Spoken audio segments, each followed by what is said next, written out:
முதிர்ச்சி அடைஞ்சும் காய் காய்க்காத ஒரு சில மரங்களுக்கு ஆணி அடிச்சா காய்க்கும்னு சொல்லி கிட்டத்தட்ட ஒரு 8 மாசத்துக்கு முன்னாடி சொல்லியிருந்தோம். இப்போ நீங்க பாத்துட்டு இருக்கிற இந்த அத்தி மரம் நட்டு கிட்டத்தட்ட 6 வருஷமா ஆகுது. 6 வருஷமா எந்த ஒரு காயும் காய்க்கல. அதனால இந்த மரத்தை நட்டவங்க இந்த மரத்தை வெட்டிடலாம் அப்படிங்கிற ஒரு முடிவுக்கு வந்தாங்க. அந்த நேரம் இந்த ஆணி அடிச்சு சோதிச்சு பார்க்கலாம்னு நாங்க சோதிச்சோம். கிட்டத்தட்ட 8 மாசத்துக்கு முன்னாடி இந்த ஆணி அடிச்சிருந்தோம். இப்ப பாத்தீங்கன்னா இந்த மரத்துல இந்த மாதிரி சடசடையா காய் பிடிச்சிருக்கு. இதுக்கு பின்னாடி இருக்கிற அறிவியல் என்னன்னு கேட்டீங்கன்னா, இந்த மரத்துக்கு நம்ம ஒரு ஷாக் கொடுக்குறோம். அந்த ஷாக்னாலதான் இந்த மரம் காய் காய்க்க ஆரம்பிக்குது. அதுக்கு நம்ம ஆணி தான் அடிக்கணுமான்னு கேட்டீங்கன்னா கண்டிப்பா கிடையாது. இதுக்கு நீங்க ஒரு கொடுவாலோ இல்ல கத்தியோ வச்சு கீரியும் விடலாம். 6 வருஷமா காய்க்காத மரம் ஒரே ஒரு ஷாக்னால வெறும் 8 மாசத்துல பூக்கள் பூத்து குலுங்குற மாதிரி காய்கள் காய்ச்சி தொங்குது. லைவாக செய்து காமித்த அதிசயம். மட்பாட் அப்படின்ற இன்ஸ்டாகிராம் பேஜ்ல தான் அந்த வீடியோவை போஸ்ட் பண்ணிருக்காங்க.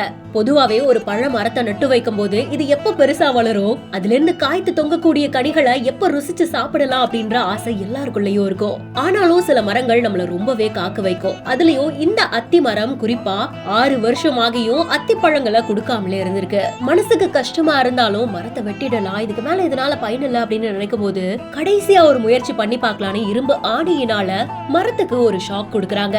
மரம் முழுக்க அத்திக்காய்கள் காய்ச்சி தொங்குற காட்சியும் இந்த வீடியோல காண்பிச்சிருக்காங்க.